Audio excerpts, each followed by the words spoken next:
Hello, wrestling fans, and welcome to the show. I am Steve Fall, but on today's edition, I have the author of Eric Bischoff's brand new book, Grateful, that comes out on November 11th, Guy Evans. Guy, how you doing today?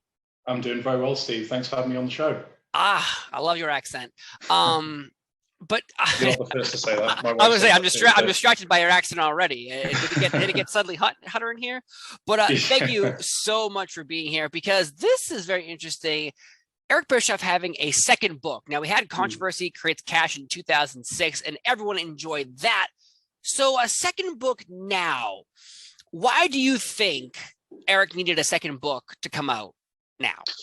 I think for a couple of reasons. First of all, quite a lot has happened with respect to his professional life, yes, over the last 15 years, but also Eric's personal life, which he's alluded to at different points during the 83 Weeks podcast. But I think when he's had a chance to talk about some of the ups, but also some of the downs that both he and his family have experienced over this time, I think there's really a depth of character to Eric, I found from speaking with him over these last few years. And just generally speaking, aside from wrestling, he's a pretty interesting guy. He's a pretty reflective, introspective guy who has got to a point in his life where he's really developed an appreciation.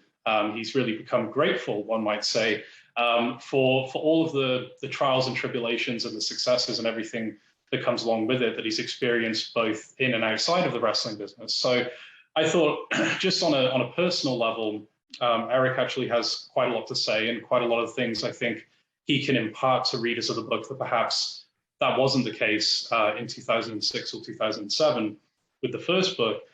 But secondly, and more broadly, you think about what has changed in terms of the wrestling business, entertainment, society at large, the technological changes that we've experienced since that time, the cultural changes.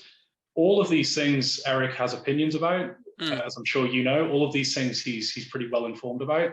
And so I thought this kind of gives us an excuse to tell that broader story as well, using Eric's personal and professional experiences as sort of the canvas, but actually we can sort of delve into those other areas as well. So for both of those reasons, as Eric and I started talking about the project, we thought at the very least this is going to be a very unique wrestling autobiography. And of course we're going to cover the things that everyone wants to hear about, his time in TNA and when he went back to WWE as an executive and AEW, and all of that is going to be covered.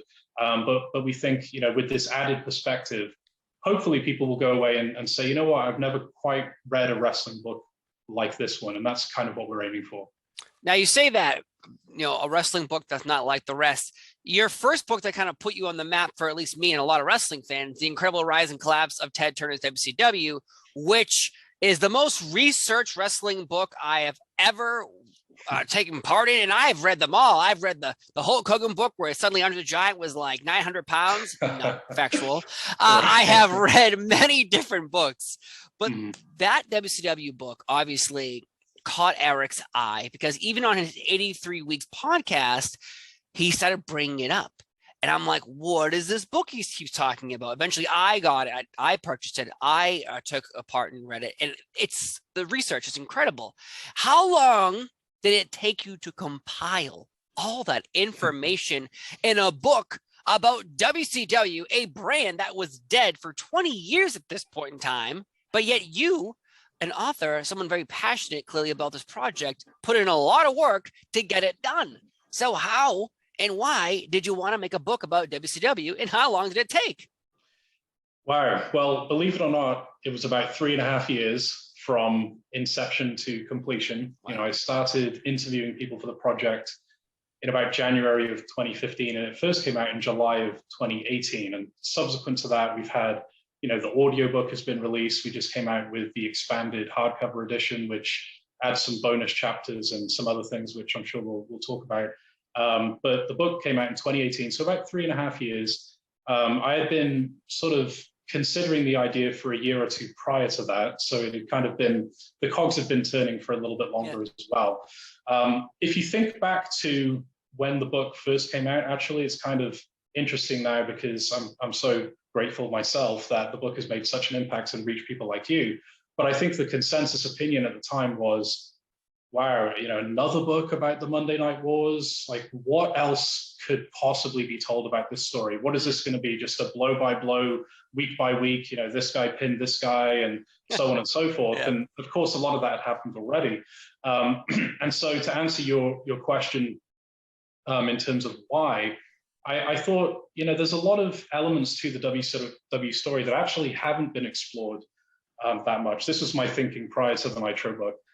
We often used to hear about these sort of shadowy figures like Jamie Kellner and Harvey Schiller and Brad Siegel, all of these people that somehow had a lot to do with the WCW story, and specifically its cancellation from the Turner Networks and its sale to the WWF.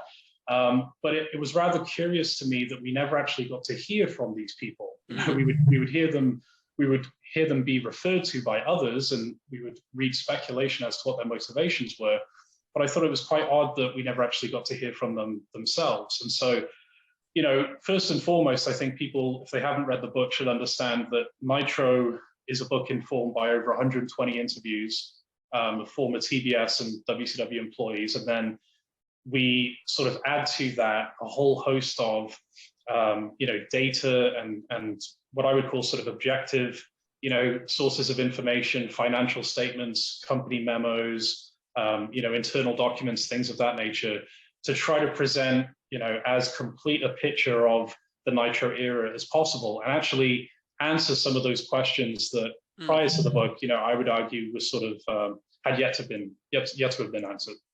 Yeah, no, I agree on that. I think the misconception of WCW for so many years was Eric ran into the ground and ATM Eric, and he spent all this money and suddenly ratings were dipping and it was, his fault somehow.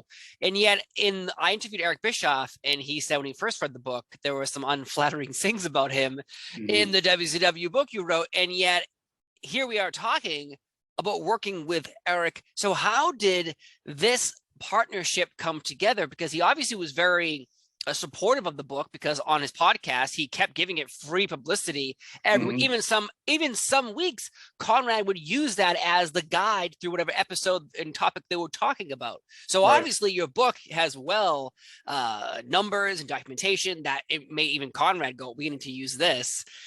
So how did the relationship of you and Eric even come together with a book that he admits some words he didn't agree with? Yeah, it's a great question. I can see why you do what you do, Steve. It's an interesting thing to think about as well, because, I mentioned the work on the book started in early 2015, and it was about summer of 2015 when I first actually got in touch with Eric, and he was kind enough to give me about 4 hours on 2 separate occasions to really delve into, his involvement. And I was mindful of the fact that, again, by that point, Eric had been interviewed hundreds, maybe thousands of times about WCW. So I really tried to ask him about some things that perhaps he hadn't have thought about before. But we did those interviews, and, Eric has said himself, after a certain period of time, he kind of just forgot about it. And I'm sure in the back of his mind, he knew that there was a book to come out. But then it did come out. And of course, I had no idea what his reaction was going to be. I had no idea what anyone's reaction was going to be. In terms of the principal people who were interviewed for the book and beyond. And I was just as surprised as everyone else when, one day I started getting a lot of emails and, messages on social media that Eric and Conrad were talking, in hugely positive terms about the book on 83 Weeks. And as he has noted himself to you and others, there are a lot of sections in the book that he has described as being very uncomfortable, for him to read about. And certainly it's not a book that portrays a story that, Eric Bischoff was just this unparalleled genius who every single decision he made, turned to gold. And actually it's just the fault of these, Turner people over here.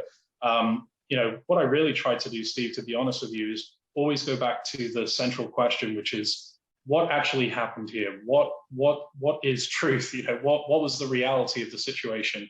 And sometimes that involved, filtering out certain input from people that you knew had personal agendas or scores to settle. It wasn't just a case of everything I'm hearing on the phone or speaking to someone in person, that's going to make it in the book. Sometimes it becomes obvious, as I'm sure you know, that people say things and present things that aren't entirely factual, but what you try to do is present as accurate a picture as you possibly can. And as an outsider, that's what I attempted to do. And I think, Eric respected that effort. He respected, the integrity that went into the book. And what I've said to people is, regardless of what your opinion of his, may be, I think we all have to agree it's rather commendable for him to be able to separate his personal feelings about some parts of the book from his wider perspective on the book. Because if you or I were, one of the primary subjects of a book that explored an organization that we were heavily involved in, and you had a number of people on the record, trashing you and saying, Steve was the worst boss ever, and he was an idiot, and he made all of these mistakes, would you, or would I, or would we, anyone listening to this, still be able at the end of the day to say, you know what, there was some tough parts to read in there, but overall, I really respect this book, you should read it? I think actually that's pretty rare. And so to bring this full circle in terms of how this relationship came about, I think that's really what kind of got the ball rolling, is my awareness of, wow, that's actually quite commendable what Eric and Conrad, as you say, have done in terms of spreading the word about the book. And shortly after that, there was a panel at one of the StarCast conventions where Eric and I were speaking about the Nitro book and WCW in general. And we got to talking after that and stayed in touch since then, and always kind of threw around the idea that we should work together on something. And, in the last year, it's all sort of come together with this new book. So it's very unexpected, but that's how it all came to be. And I asked Eric the same question. I kind of asked him, like, well, you have a person who is going to take your personal stories and put them in a book. And obviously that requires trust, because he is sharing with you information that might emotionally hurt him, because you're hearing stories about bankruptcy, you're hearing stories about being fired, you're hearing stories about corruption. Like, there is a lot to go into this new book, Grateful, because he needs to be willing to trust you. Now, as an author, how difficult is it for you that you previously already wrote a book about wrestling, and he, deems it, he loves it, he likes it, so he promotes it. But how do you gain the trust of someone to share personal stories versus sharing a business and analyzing it through multiple interviews with multiple people? Because obviously you brought up, there's going to be agendas, there's going to be different people's perspectives on a problem. Maybe two people in the argument, they're obviously both going to have a different perspective. But Eric Bischoff, having the trust in you to take his stories and put them out there, how did you how did you gain the trust of Eric Bischoff to allow you to do this for him? I think it has as much to do with the subject as it does with the interviewer in this case, or the writer, right? So, Eric was very passionate from the start about saying, I want to be as honest as I possibly can. I want to be an open book here. If you hear me sort of presenting something that isn't entirely accurate or isn't reflective of what happened at that time, I'd like you to jump in and stop me, and we can talk about it. And I think he was really keen on keeping himself honest first and foremost. And I would say that's the most important aspect of what you're talking about, because without that, the other person can do whatever they want. It's not going to matter unless that's the motivation on the part of the other person to be transparent. And I think in terms of what I did to gain his trust, I think the most valuable skill, and you'll know this, Steve, with what you do, in any kind of interpersonal relationships that involve you interviewing someone, transcribing someone else's thoughts, feelings, and so on, I think the most important skill you have to develop is listening. So what I tried to do in these interviews was be as open-ended as possible. I didn't go in and say, okay, Eric, there's 15 questions I want to ask you today, and I'm going to kind of lead you in a certain direction with all my questions, but don't worry about that. I'm going to ask these 15 questions and I want you to give me an answer. Well, now we're not really presenting things, from his point of view, are we? We're sort of, we're sort of skewing things a little bit. We're distorting the process. So what I tried to do is, there's a chapter where he talks a lot about his son, Garrett. So what I tried to do in that case, for example, was to say, okay, Eric, I'd like today to talk about your son and how he got involved in the wrestling business and what all that was like. start at the beginning for me. What were those conversations? How did this come to be? And I would have nothing else, on my sheet of paper. What I would do is really intently listen to what he's saying. And as you will know, there are times where someone will pause, they'll think about something, they'll kind of be very conscious with the words that they're using and their tone and the pacing of their of their speech. All of these things are important to listen to, because it kind of tells you, okay, this is really important. If he's trying to be very precise with what he's saying, he knows that he wants to communicate this in a certain way. So maybe I should actually go down that direction, because it sounds like this means something to him, right? And a lot of times if you do that, that will then bring about a really interesting anecdote or a story. Or, there were times where he would say, wow, guys, I'm talking about this, I'm remembering something now, which I'd never talked about before. So we were actually able to get a bunch of stuff down in the book that, believe it or not, even with his weekly podcast and all of the interviews he's done, we've got a whole bunch of stories in here that he's never, discussed and never probably thought about until we had the chance to do these interviews. So I think that's how you gain people's trust in this situation, is being transparent, listening to them, and really letting them, guide the process, as opposed to you going in and saying, this is what I want from you, and now I want you to do it.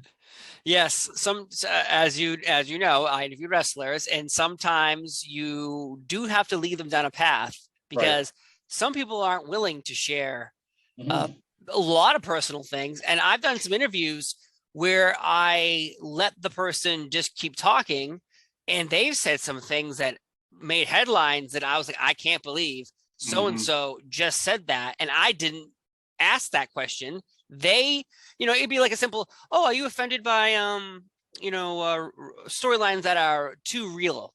And then suddenly you're like, oh my God. And then you've gone down a path of like, this person is very upset about something, and they're going to talk about it and then bring it up. Or people who've been fired by other companies, and you talk to them about how do you feel about it.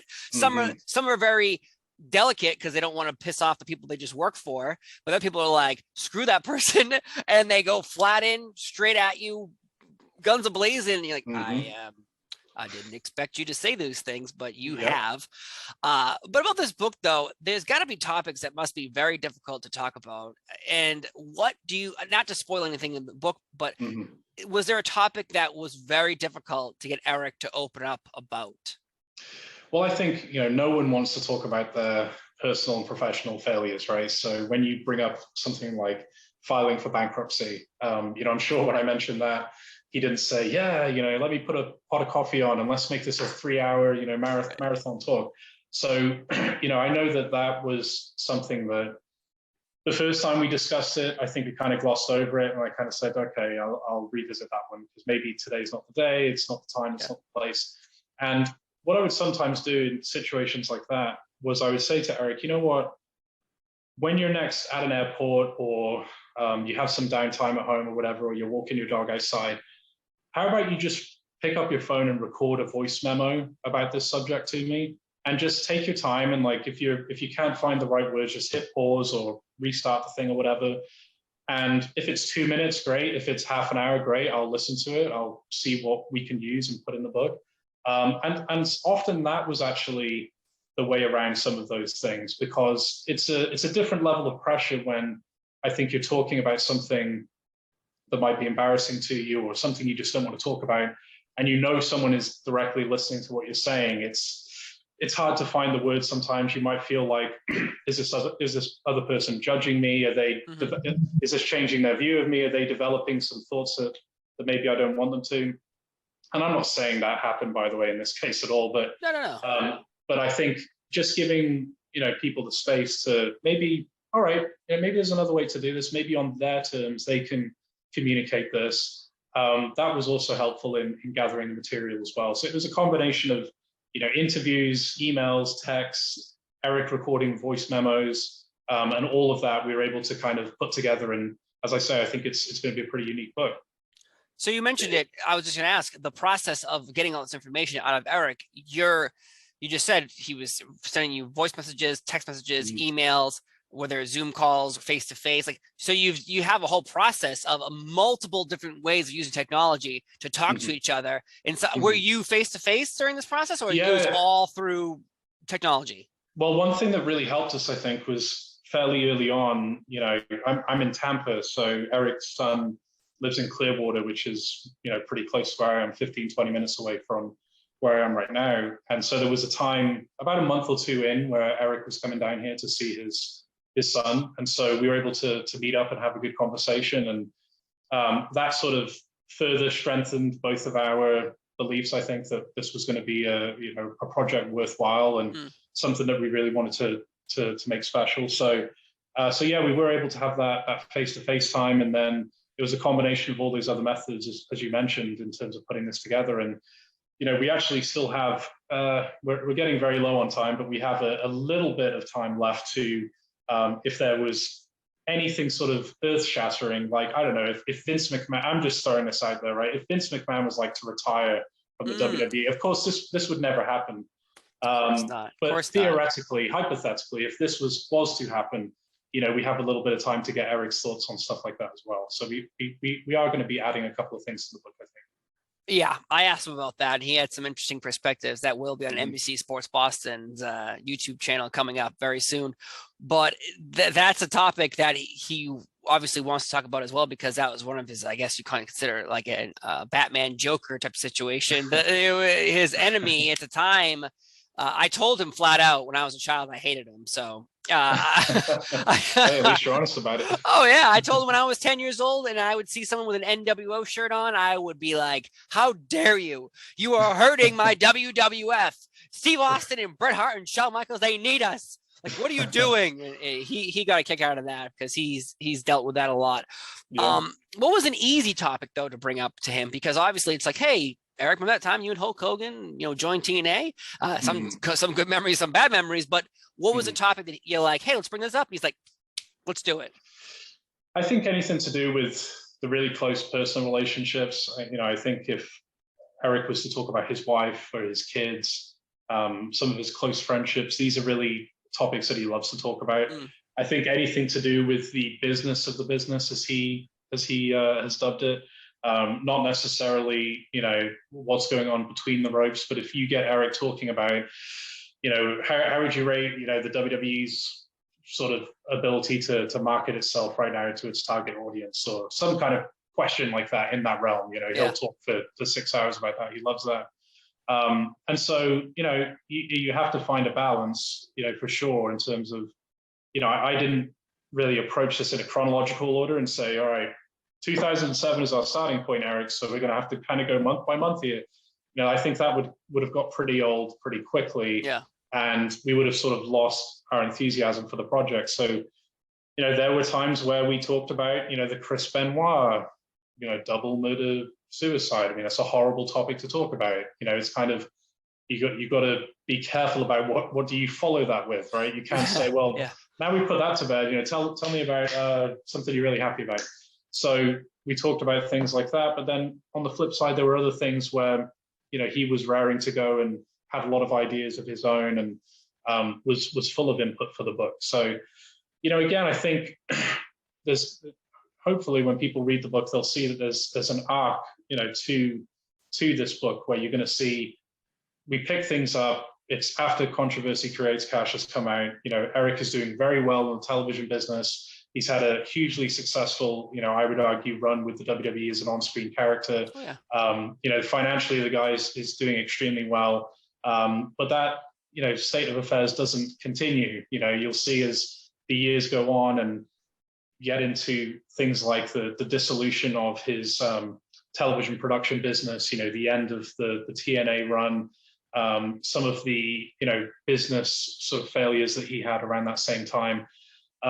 It wasn't entirely predictable that he was going to be in a position that he is today, which is, once again, doing very well for himself. And right.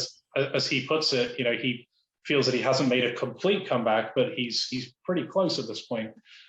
So we're going to take people on a journey. And I think, that in and of itself is going to be quite relatable because, to some extent, all of us have had that same arc, whether it's for a certain period of our life or our life in general. We all go through those ebbs and flows, and that's really where we're trying to grab people with the book.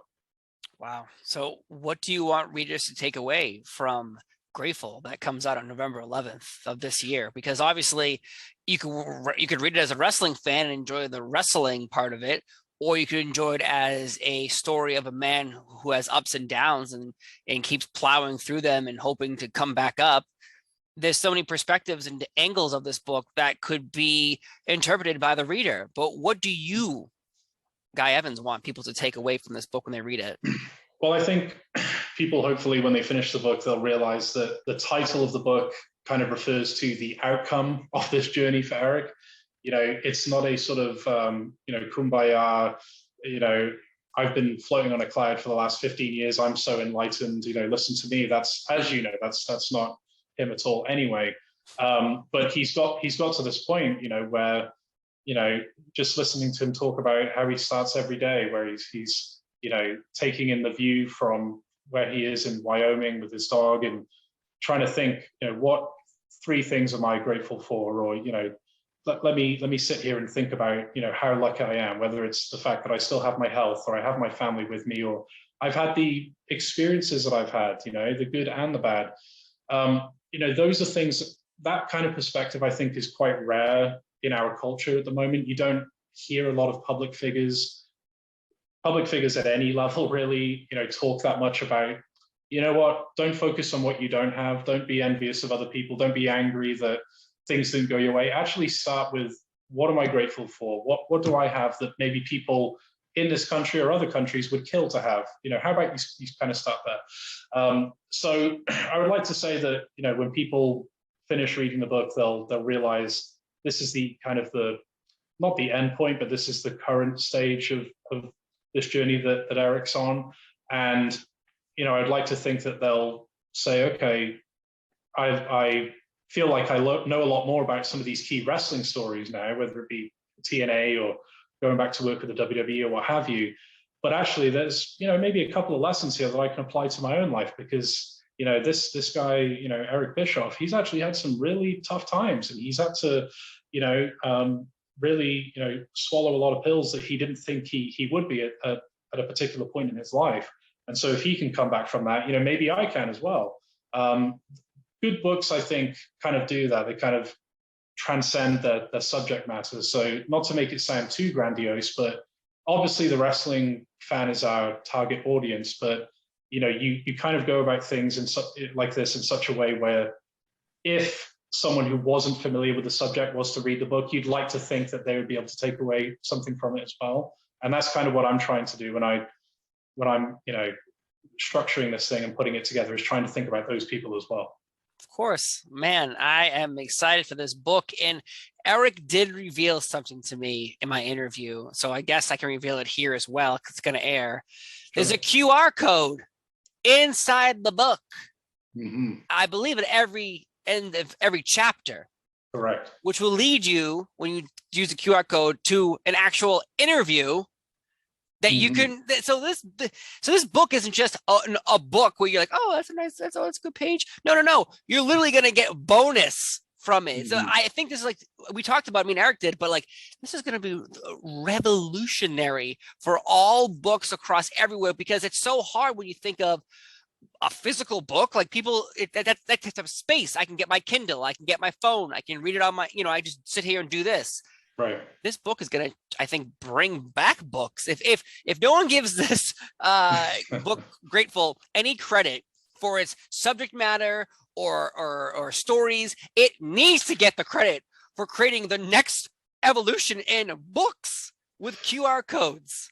Well, I've got to give Eric, all the credit on that one. As you know, he's very innovative, very creative, always thinking about how can we kind of over deliver, how can we give people a sense that they've got their money's worth, that we've given them value for money. So what people are going to see, as you articulated there, is at the end of every chapter there's going to be a QR code in the book that you can scan, and then you'll be able to listen to an interview with Eric and one of the protagonists discussed in that chapter. So people can kind of probably generate some ideas as to who those people may be based on some of Eric's relationships, over the years, and I'll kind of leave that there. Yep. But it's something that will be included at the end of every chapter. And I'm sure there may be some people who might read chapter 1 and say, okay, let me listen to this bonus stuff and then get to chapter 2. There might be others who choose to read the book all the way through and then, kind of give it a second life with some of that bonus material. But either way, I think, as you mentioned, it's once again, something that's in service of our overall goal, which is just to present a different kind of wrestling book. There's so many great autobiographies in this genre. Oh, yeah. And so you don't really want to go into it with the mindset of, okay, how can we do something better than this book or better than that book? No, let's just start with how can we be different? How can we make sure that when people pick up this book, it's giving them a different kind of feel, different kind of experience, and the QR code and bonus material and all that is in service of that. You kind of put the book and Eric together, it's different.